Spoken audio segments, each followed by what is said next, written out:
everybody. My name is John Bourne. I'm Senior Director of Agriculture here at 3 Degrees. At 3 Degrees, we help companies, their customers, and suppliers take urgent action on climate change. In agriculture supply chains, we've been doing projects for about 20 years, primarily around methane avoidance and nitrous oxide avoidance, mostly in livestock, both for the voluntary and compliance markets. I'm going to be moderating today. The panel's on incentives for insetting with a focus on food supply chains.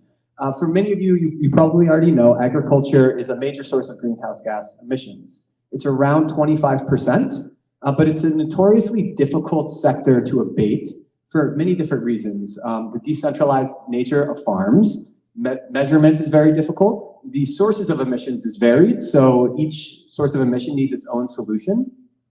And regulating farmers is tough too. If you've ever driven up the 5 between LA and San Francisco, you would see that. So carbon markets have emerged to help solve this problem. And to date, carbon markets activities in agriculture supply chains have been fairly limited. We've seen some project types in soil carbon sequestration. We've seen anaerobic digesters beginning to scale a little bit. But in general, it's in its infancy. And what we're now seeing is a lot of these projects are being branded as insets. And insets is not a really clearly defined term. I personally like the word value chain intervention, but I'm going to use insets today because that's the panel. And what is an inset? An inset is a quantifiable greenhouse gas emission reduction that occurs within a company's supply chain. And this is often financed fully or in part by the downstream companies. So you can see that it emerged from offsets in some ways, but today we're going to be talking about how it's different and what does the growth and future look like for the inset market, and what are some lessons learned that we want to build into the market as it develops. I put 2 poll questions on the app, so feel free to answer those. We'll get to those later in the presentation. But yeah, let's get going. So if all the panelists, if you could introduce yourself, your company, and how you are involved, how your company's involved in the insetting market. Yeah, so I'm Julia, let me turn this on. I'm Julia Collins. I'm the founder and CEO of Planet Forward. We are a software company that works with large food and beverage businesses primarily, and other consumer companies to help them measure, reduce, and further abate their greenhouse gas emissions. We also look at land and land use impacts, water, and energy. And insets are absolutely integral to the climate strategies of most of the companies that I work with at Planet Forward. Where I get really excited as a company that's deeply interested in facilitating decarbonization is to partner with insetting solutions providers. So Planet Forward is very good at measuring the potential impact of these kinds of supply chain interventions. And where we see ourselves participating in this ecosystem is as a matchmaker between the insetting solutions providers and the companies that are looking for their services. So I'm Amy Scotchless-Cole. I'm the president of Trust in Food at Farm Journal. So to break that down, Trust in Food is a division at Farm Journal, which is the American farmer's favorite agricultural media company, source of information and inspiration for almost 150 years. And what we are really focused on at the Trust in Food team is how do we pragmatically help a farmer change their operation in a way that would result in an inset credit or a carbon offset credit or any other type of incentive.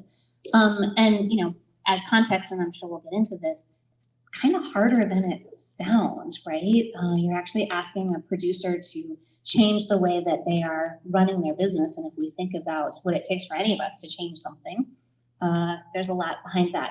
So what we work with is a huge amount of information. We know just about everything there is to know about a producer, how they're thinking, how they're making decisions, what's in their way. And then, like I think everyone on this panel, we are partnered with folks who are interested in helping improve their supply chain's overall climate impact. So whether that looks like a large food company, whether that looks like the US government, whether it looks like a conservation organization, we're really an intelligence provider. So you can think of us as sort of the source of the folks who know what it takes to make a comfortable and rewarding journey for a farmer to make a change.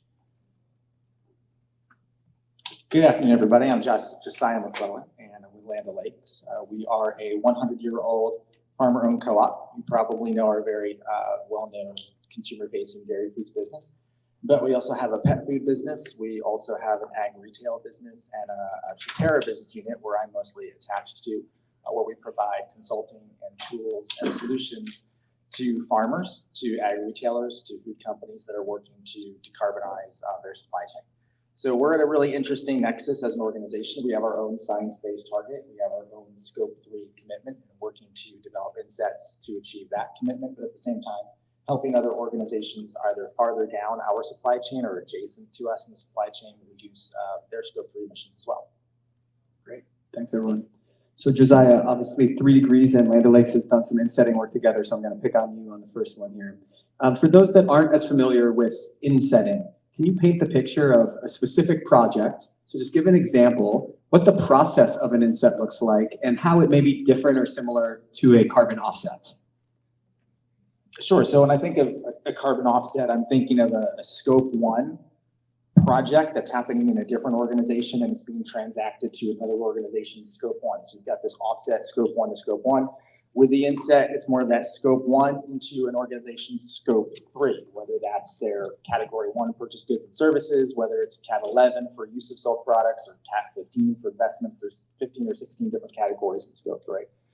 How that starts to play out when you start thinking about some of the differences between a Scope 1 to Scope 1 transfer and a Scope 1 to Scope 3 transfer, there's some clear things. First off, you got to make sure that that Scope 1 is in your Scope 3. Is it legitimately in your supply chain? Is that what you're looking at to reduce? And then you're actually making real connections with your suppliers upstream versus a Scope 1 to Scope 1, which might just be kind of a transactional spot purchase of a different project that happened in a different place of the world, and I've got no business relationship to it. So I'm really integrating more parts of my organization into creating that inset, procurement, maybe member relations as we work with our dairy farmers. But specifically in the case study we're working on with John's team at 3 Degrees is working to reduce nitrous oxide emissions on some of the row crops that go into our pet food business. So working hand in hand with our procurement team who understands where we're sourcing those goods and where they're being delivered, working hand in hand with our ag retail partners to be able to identify who the specific growers are that we're trying to reach. And then working with a partner like 3 Degrees to help provide some of the MRV as we're beginning to implement those changes and reductions in nitrous oxide to be able to quantify and show the improvements that we're having, not only from a tons basis, but also, yes, that's legitimately in our supply chain. We have some form, not a chain of custody per se, but we can be able to show narratively that it's these farms service these elevators, which deliver to our facilities in Northwest Iowa, and we can make that connection to our Scope 3 Category 1. And do you need full traceability that whole way, or how does that work? No, we don't need full traceability for that. I think if you were here for the prior panel talking about the concept of supply chain and supply sheds, I mean, within a certain sense that farmers are going to be delivering their products into different places, different years. They're going to be growing different crops on those fields year over year over year. You're essentially looking at a narrative around, say, okay, here's a point of delivery, a point of collection of a commodity crop, and I can say maybe within, you know, 100-mile radius, 50-mile radius, something reasonable. I can say this is where I'm sourcing from. This is my supply shed. And so as long as I have a line of sight to it, I don't necessarily need a physical like chain of custody on that commodity, like that Scope 3 claim. Yeah. Okay, got it. And then in terms of the project types, Julia, the project that Josiah mentioned included enhanced efficiency fertilizers and nitrogen inhibitors and stabilizers, which when I first heard about the project, I was like, this is so cool because I've only heard of soil carbon sequestration projects and anaerobic digesters. So my entry to the insetting was, wow, this is new project types, new opportunities, things like that.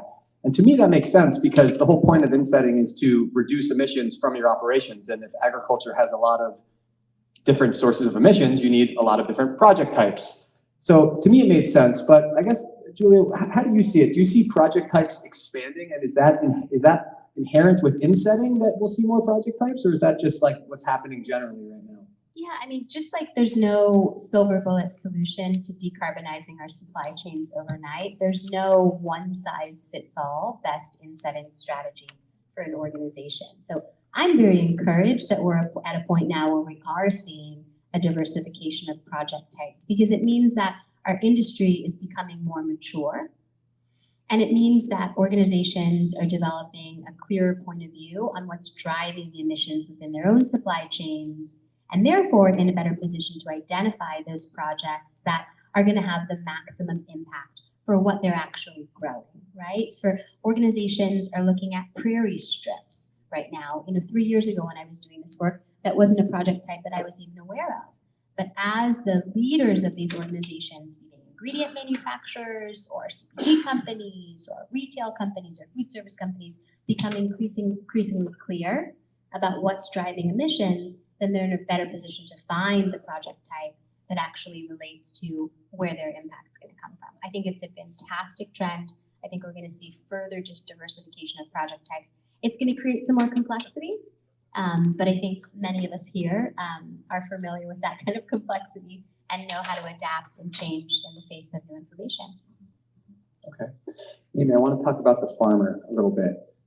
So someone who has tried to sell AI products to farmers, I wasn't particularly surprised in the report from Trust and Food about farmers' perception of these carbon markets.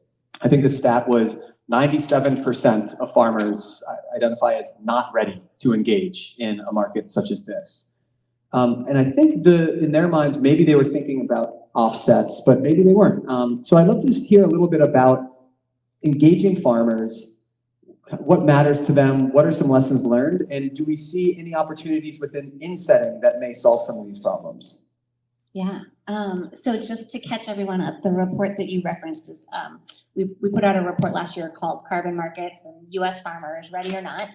You can find it on the trustandfood.com website. So it is linked there. And exactly as you said, what we did was we combined research in talking with farmers with actually what we see farmers doing and looking for information-wise. And we came to the conclusion that there's actually a lot of barriers between a producer and participating in these kinds of projects. And the reason that's important is because we need folks in the value chain to be designing projects to help remove some of these barriers and to take them into account. We see that understanding how that producer is trying to make decisions is really key to being able to have inset projects go at scale, right? At the end of the day, the only part of all of these projects that's actually making the difference is what the farmer is doing on the ground in his or her operation. So the kinds of barriers that we saw, like in agriculture, of course, you're working on super thin margins, right? Those of you in thin margin businesses, agricultural producers, very, very thin margins. So I think the thing that most people leap to is, oh, well, we'll just pay. And that's sort of table stakes. What the report showed was table stakes are you have to have the financial incentive. It has to pencil out, right? You're not going to ask someone to lose money doing something. And that reward has to be timed with when the costs and the effort are being in the operation. But then if you look a little deeper, you see that there are barriers like, I don't have the advice that I need in order to figure out how to put this practice into place in my operation in ways that don't mess up other parts of my operation. If you're a row crop producer, you're getting paid once a year, basically, right? And so how do you de-risk? How do you look at that? Other things that our data showed us, though, was that there's also some inherent skepticism. Who's going to get to benefit from my work? And what are they going to say about my work? And then correlated with that is this going to become the new normal? Is today I'm going to be incentivized to do this and supported to do this, and tomorrow am I going to be forced to do it? And it feels really important that in any given project that a food company or wants to look at in their supply chain, that you're really looking deeply at, who are the folks in your supply chain that you're counting on making a change with, and what do you know about them so that you're designing a project up front to meet the needs that they have. The best projects are actually going to support what producers want to do anyway, right? The worst projects are going to try to drive them to do something that's not inconsistent with their thinking. That's an interesting point about the new normal. Because when you talk to food brands, or when I've spoken with food brands, one of the refrains I hear a lot is, we want to support this now, but we want it to become the new normal. So we want to sort of de-risk the transition. So I don't know, I see a contradiction there. Julia, have you seen similar things in your conversations? Like, how do we go about that? How do we continue to pay the farmer for doing these great things that may not have a huge benefit to their operation other than methane avoidance, but how do we not have to pay for it forever? It's a complicated thing. Don't mean to put you on the spot. Yeah, no, not on the spot at all. It is complex. I think maybe complex more so than complicated. And the reason why I say that is, in order for the incentives around insetting to become the new normal, what's required is not just action in the private sector, but also the public sector. And I think we can't ignore the fact that there are still some structural impediments to farmers adopting even regenerative agriculture, which is something we've been talking about for what now, decades, right? There's some places where a farmer could lose their crop insurance for implementing certain practices. So where accessing the right debt or credit facilities to be able to finance the transition are still not easily available. And so until we remove some of those structural impediments, I think we're still going to have an over-reliance on private markets to be the ones sort of financing the transition. So I'm encouraged by, the IRA, frankly, and other places where we see policy stepping in to smooth and grease the wheels of it. And I think we'll need to see more of that. Can I jump in on that too? I think one of the differences that we hear with Insetting that is encouraging to me is that a supply chain, a value chain is taking responsibility. And it's taking responsibility and presumably doing this because there is some value to the businesses who are participating, whether it is with stakeholders, investors, or consumers. They're seeing some value. What Insetting at its best could do is ensure that everyone who is part of the system benefits in getting some of that value, right? And so I don't think the question is, when can we stop financially compensating farmers? The question is, how do we equitably share in the benefit that is being created when insets are created and then communicated out again to the investor community? One of the things that's making that more possible is by putting the ecological benefit together with the commodity. So when we have these climate smart commodities versus a carbon offset in which we're saying, my row crop is sitting over here and my ecological benefit is over here and I'm going to market them differently. When a producer can take something to market that is a differentiated product, like a climate smart commodity, so commodity grown with regenerative agriculture principles, and there is someone in that supply chain who benefits from that and is willing to pay a premium basically for that, then we're ensuring that the farmer is fairly compensated, which feels to me like something we have not had much of a conversation around that we need to continue to raise. I hate to just jump in, but I've got to, because one of the I absolutely agree with you. And in order to be able to link the ecological benefit with the commodity, we need to agree that we're all utilizing methodologies that actually take into account those investments that are made in sustainable agriculture. One of the things that I have a concern about in our industry is many life cycle assessment methodologies don't actually take into account what's happening at a practice level at a given farm. And this is why at Planet Forward, we take pains to ensure that where investments have been made in sustainable agriculture, be the implementation of cover crops or reduction in tillage, from a methodological perspective, we are actually utilizing those measurements in our calculations. It's why I get excited about organizations like Regrow and the work that they're doing to actually provide that on-farm measurement that can then tap into the right solution. So we have to make sure that we are doing the math correctly and that where those investments are being made, those are showing up in carbon numbers. Yeah, doing the math correctly seems to be pretty important. And it actually reminds me of one of the sadder parts of my week last week. I read the article in the New Yorker about the South Pole Project, and for those that don't know, it was a project in Africa that basically the report really made it question the impact the project had. And it really hurt to read it because I believe that myself and everyone in this room is here because we want to make real impact. We want to do it at scale, and that's what's motivating us. So as we look into some of the challenges that we've seen in the offset market recently, what can we learn from that, and what should we build into the inset market to avoid some of those things? To me, it's things like verification, third-party verification, robust quantification, things such as that.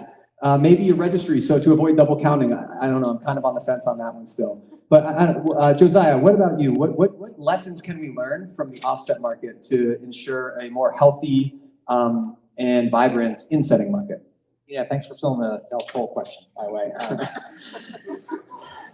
I think a couple things I'll say. First, not every offset is the same as every other offset. The protocols that have been set up around soil carbon sequestration or some of the enteric methane reduction protocols, there's a lot of conservative adjustments you make. There's a lot of safeguards put in place to continue to make sure that you are in no way, shape, or form overestimating the impacts that you have. And one of the reasons you don't see a lot of these projects expanding rapidly at scale is because of all the conservative and kind of really like lowering the quantification estimates that you have to do to pass verification on that. Makes them very difficult to have viable, affordable projects at scale. So I think there's a lot we can do with existing protocols to continue to make them very rigorous, to continue to make sure the safeguards are in place, that we don't have these type of situations and questions about the credibility of the projects. I think the second thing, though, is you start looking at insets and how we approach scope 3 assurance. We have 11.5 million tons in our scope 3 for Land O'Lakes. And what we do, just like everybody in the organization does, is a limited assurance engagement with about a 5% materiality threshold. That's what the CSRD requires. That's what the SEC draft would have required, but that's what California is eventually going to require. It's a very different animal when you start thinking about those 11.5 million tons. And yes, some of that is going to be dairy emissions or row crop emissions, but a lot of it's also packaging materials. A lot of it is upstream logistics, downstream logistics, employee commuting. There's all 15 categories that you weigh into it. And so having a limited assurance engagement across all of that looks very different than kind of the offset project specific verification on a project by project basis. So trying to think about how we right size assurance for insets is going to be super critical to making sure that they can scale and provide the necessary value back to the farmer. And we're not placing a lot of that value on overburdensome MMRV that isn't necessarily going to fit into a scope 3 inventory if I'm having to go through some very, very rigorous type of verification to look at what's happening on my dairy farms. But my packaging supplier just kind of goes into Microsoft Forms, do 3 questions, supplier survey, we're good there. And that seems to be that there's some incongruence with that. So just trying to make sure the assurance is right sized for what it is that we're using the reduction or removal for. I have sort of a controversial answer to your question on what should we build into insetting, right? I think that one of the things that we've really fallen down on with carbon offsets is that we're counting molecules and we're counting projects. What we really should be doing is counting people who are changing their operations, right? That's really, agriculture is a living system, right? It's a living system. And it's a person or a set of people making a set of decisions. And so we've taken people entirely out of the equation. And if we're not measuring how we are changing the way that business decisions are being made, just the way that we measure how big business decisions are made, then I really don't know how we can ensure the durability and longevity of these approaches beyond the immediate project-based. So you're saying a little bit, don't have it be a single metric around carbon necessarily. You can view one of these supply chain intervention programs as having numerous metrics, farmer well-being maybe being one of them. Yep. Yeah.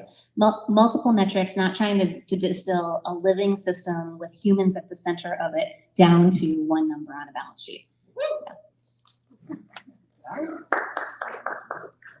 I mean, that was a mic drop moment, so I don't know how I even follow up with that. But, the foundation in any market is trust. And I think although we sometimes tear our hair out when SBTI implements FLAG and we've got to figure out how to make changes within our operations, all of these advancements in the protocols I believe that they're in service of creating additional trust. I mean, I'm excited to see where the GHG protocol is going. I'm excited to see greater alignment between ISSB and the Task Force on Climate Disclosures. And I think as we see these various standards converge and mature, we are building more trust into the ecosystem. And that is what makes me feel encouraged that insets won't go in the same directions that offsets have.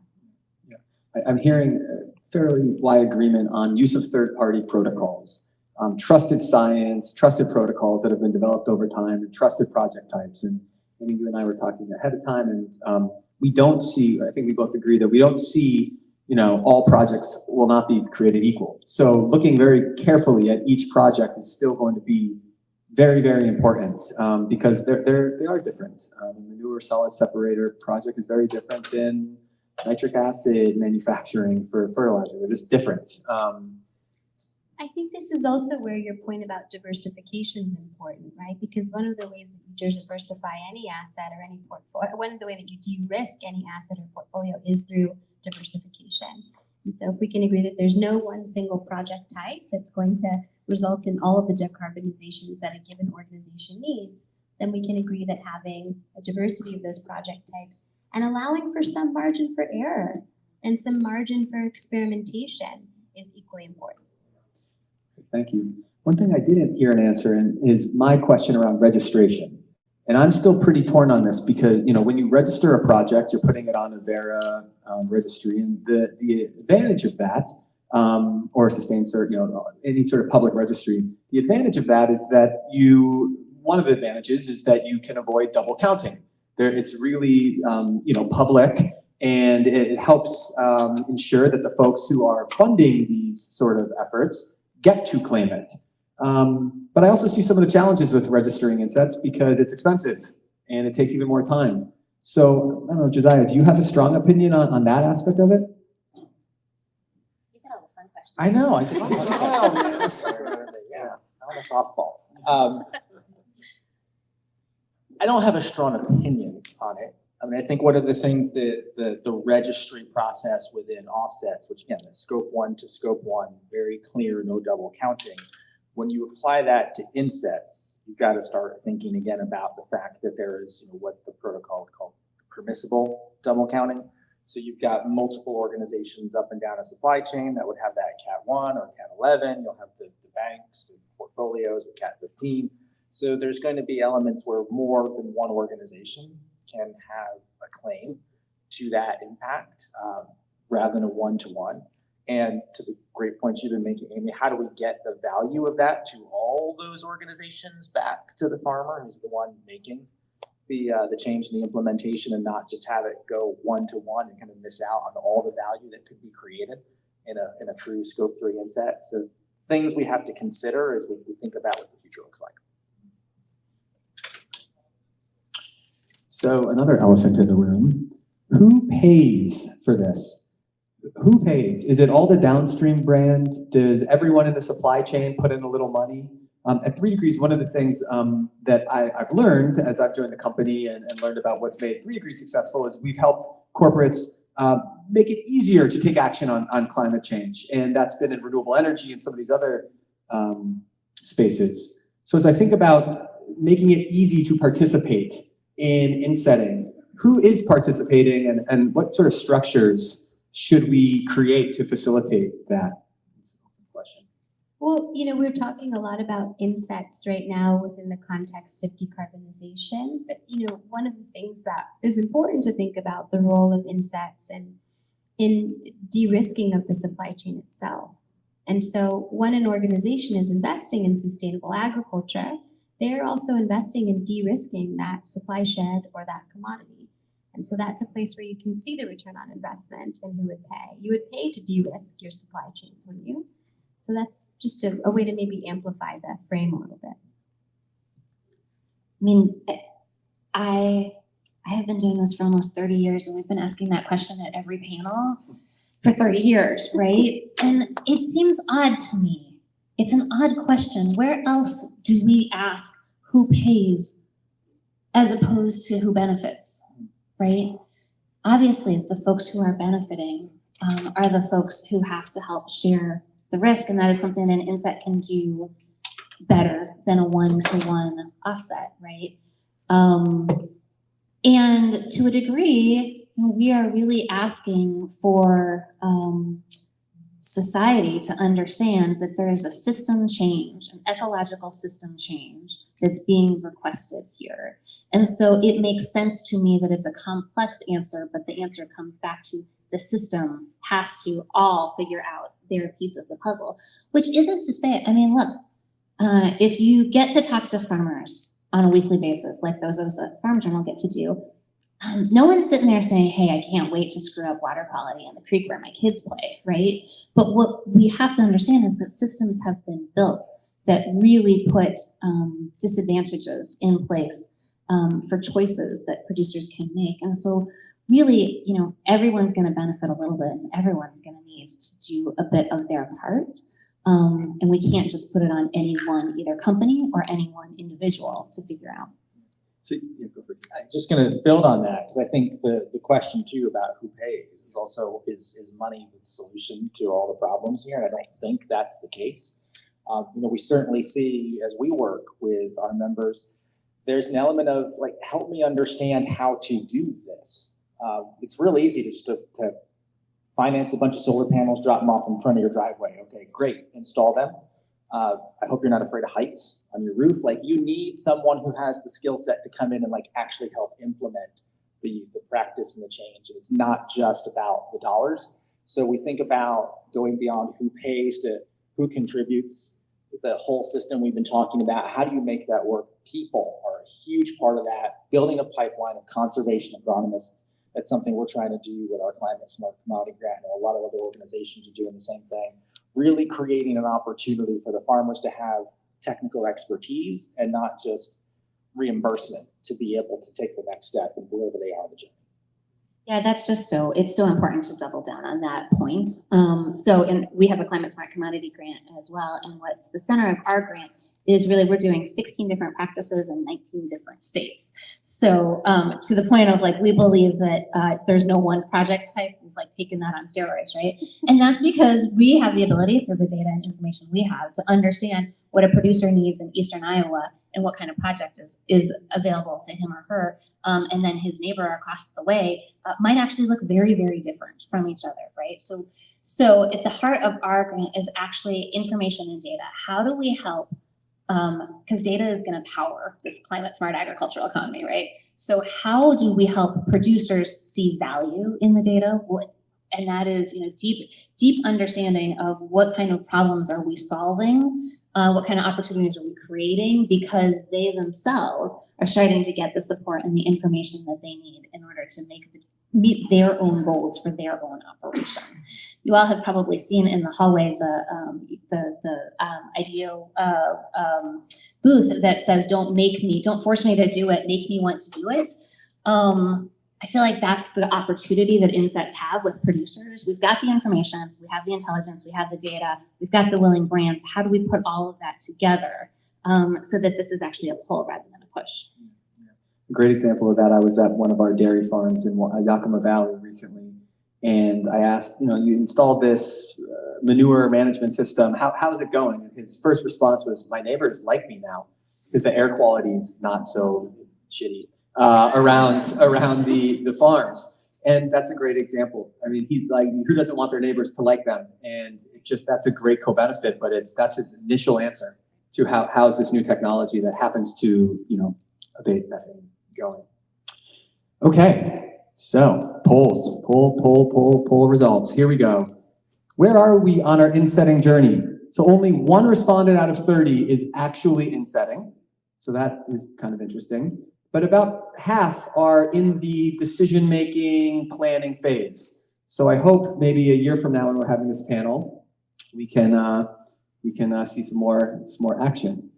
And then the other question was, what's the most important thing to consider? Rigorous quantification, registration, and the number one thing to consider in insetting from the poll was farmer incentives. So making sure farmers are fairly paid, which is awesome to hear. And that is awesome to hear. That is a switch. That is a switch from 10 years ago, I will say. Yeah. Yeah, they're the ones doing most of the work, so that's awesome.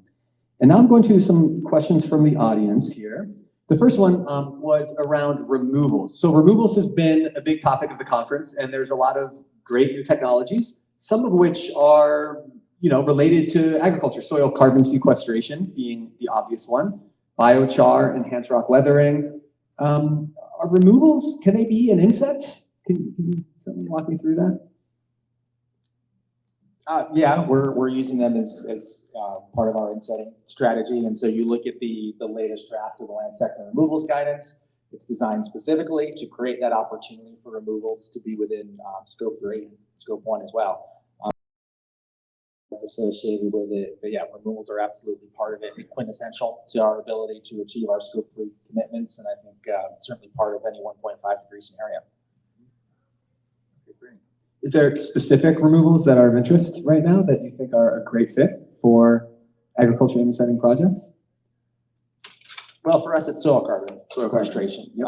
and looking at more and new ways of doing that beyond cover crops and no-till, which are great practices, but they just don't work for everybody. It's not a silver bullet. So looking at different things in terms of addition of perennials into rotations, that works pretty well in dairy rations, and some other opportunities as well to create that. But yeah, soil carbon removals tend to be the one we're looking at. Great. I was just going to say, I mean, this is a great example of, I think in USDA's sort of climate smart practices list, there's multiple dozens of different kinds of soil carbon removal practices that you can undertake. What would be great is if the inset world says, Julia's clients say, we want soil carbon removal to be part of our strategy, and then turn to folks and say, this is what our supply shed looks like. What practice matches up best with what you're trying to do, rather than let's plant cover crops everywhere. Nothing wrong with cover crops. Cover crops are great, but like you said, I mean, I'm from Minnesota. There's places where they don't work so well too. So. And this can happen. So before we started Planet Forward, we actually started a brand. We started a brand called Moonshot, which is all about climate-friendly agriculture. We just recently sold it to Patagonia. And in designing our supply chains, we went out and we talked to farmers. We were making wheat crackers, so we were talking to wheat farmers. And we said, what practices are you already utilizing, or do you want to expand on this food-growing cropland that are going to maximize your soil health, maximize the overall regenerative potential of your land, keep your people healthy, and we'll work backwards from that. What we didn't do to them was to go out and say, are you using no-till, are you using this or using that? Because that's actually, that's not the right way to do things, right? There's no way that we in San Francisco, California, designing a snack brand know more than Dave Headland, who's been farming his land for the 5th generation, about what he needs to maximize soil health. Yeah. And there was a related question from the audience around those co-benefits of soil carbon sequestration. Obviously there's many of those practices have many co-benefits depending on where you are with, soil water retention and many different things. How do we present those to, how should food brands think about those though? Is that all part of the same program? Should the same soil carbon sequestration program hit my scope 3 goals and my million regenerative acres goals? Or how do you actually operationalize that? Something that we thought a lot about was what's the messaging to the end consumer. So for a brand, that consumer being someone who shops at the supermarket, for an ingredient manufacturer, the consumer being the manufacturer, right? Everyone's interconnected. And it was challenging. We wanted to talk about water infiltration and nutrient density and soil carbon sequestration, but we were also just talking to a busy parent who was trying to put crackers into their basket and get out of the grocery store before their child completely flipped out. And so I don't know that there's a perfect answer about how you communicate all those benefits. What I do think is incredibly important within your organization is that you have a framework for measuring and tracking, right? Because you're going to need one set of metrics to be able to satisfy the requests of your investors, perhaps a related but different set to communicate out to CDP or GRI, and then a whole other set that you're going to need to entice, buyers. And so unless you have clarity internally and have a broad enough framework that you can apply it across different sort of need states, then you'll probably fall short. Okay, great. Okay. Well, I think to summarize some takeaways here, One is rigorous quantification really does matter, and not all projects are the same. We want to see food brands looking at, and supply chain players looking at value and opportunity and sharing those benefits, as opposed to just looking at a cost for carbon, for example. And it's all about broadening that story. It's not, Scope 3 insights are not just about GHG. It's about all the benefits to the farmer. Oh yeah, and then finally, making sure the benefits indeed go to the farmer. So thank you, everyone. Thank you, panelists. Thank you. Yes.